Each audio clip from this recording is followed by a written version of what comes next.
So your teacher says, go home, make sure you know what is personification before your next lesson, and here you are watching my video. You're in the right place because I am going to teach you how to identify personification by telling you what it is and what you need to look for. I'm going to give you some very simple examples that you can use, but then at a more complex level, I'm going to teach you how to analyze personification, how to write about it in a literary essay. That's really helpful, particularly if you're studying for, kind of end of Key Stage 3 or Key Stage 4 and Key Stage 5, particularly with literature. So let's get started. So what is it? So personification, clues in the title, person. This is when you give something human qualities, and the giving of human qualities could be to an animal, an object, or an abstract idea. So something that doesn't have human qualities, we attribute human qualities to it. I can hear you. Okay, that doesn't help me at all. Show me an example and show me what I need to do with it. Don't worry, I've got you covered. So here's an example. My alarm clock yelled at me this morning. Now, an alarm clock cannot actually yell at us because yelling is a human attribute. Humans have the capability to shout, scream, and yell.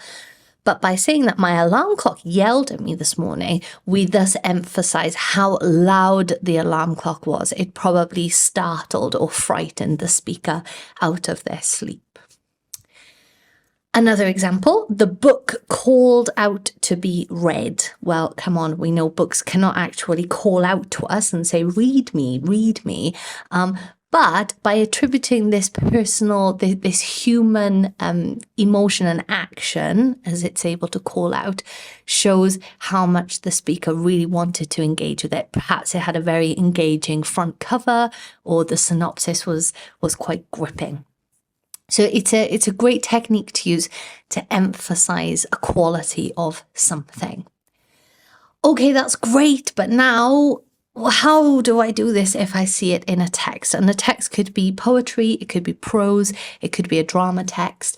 I have picked an example from poetry, and this is from Emily Dickinson's title of the poem, actually, Before I Could Not Stop for Death. And this is these are two sentences from the poem. Because I could not stop for death, he kindly stopped for me. So here Dickinson, or the speaker, the voice, personifies death as he. She says, he stopped for me. But we know that death is not a person, and thus this is personification.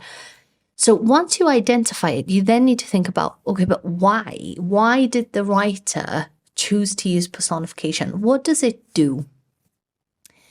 So here's an example of maybe what you would write or what you could say about this personification in the poem. You could say, Dickinson uses her relationship with death figuratively, illustrating how death goes about its business with little regard for humanity's work and leisure, because she could not stop for him. She was too busy and she had life to gather and get on with, but death doesn't care. It has very little regard for our work and leisure and our hopes and dreams. It simply is there to greet us when the time comes. Okay, hopefully you've learned something. Let's check what you've learned. So I've got a quick quiz question. So which of these is an example of personification then? So remember, it's these human attributes that are being attested to inanimate objects or animals. A, the rain was indifferent to their plans. B, the waves winked in the sunlight.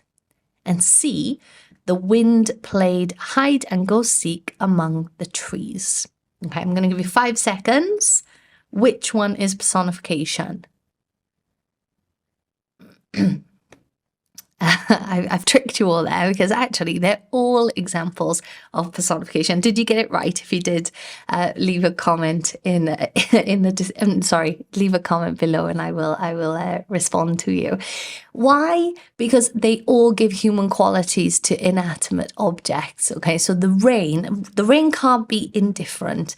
Indifferent is a human attribute in them deciding that they don't care about the plans of the characters in the story. The waves cannot wink, but here they're given that attribute, so it shows as if they're glistening. The waves are glistening in the sunlight. And of course, the wind cannot play games with us like in hide and go seek amongst the trees, but here they can. And that sentence reminds me quite a lot of Football at Slack by Ted Hughes, if you're studying that for GCSE. I'm covering lots and lots of figurative language techniques that we see in poetry and prose, so do be sure to like and subscribe for more information and support, and I will catch you in the next one. Bye, guys.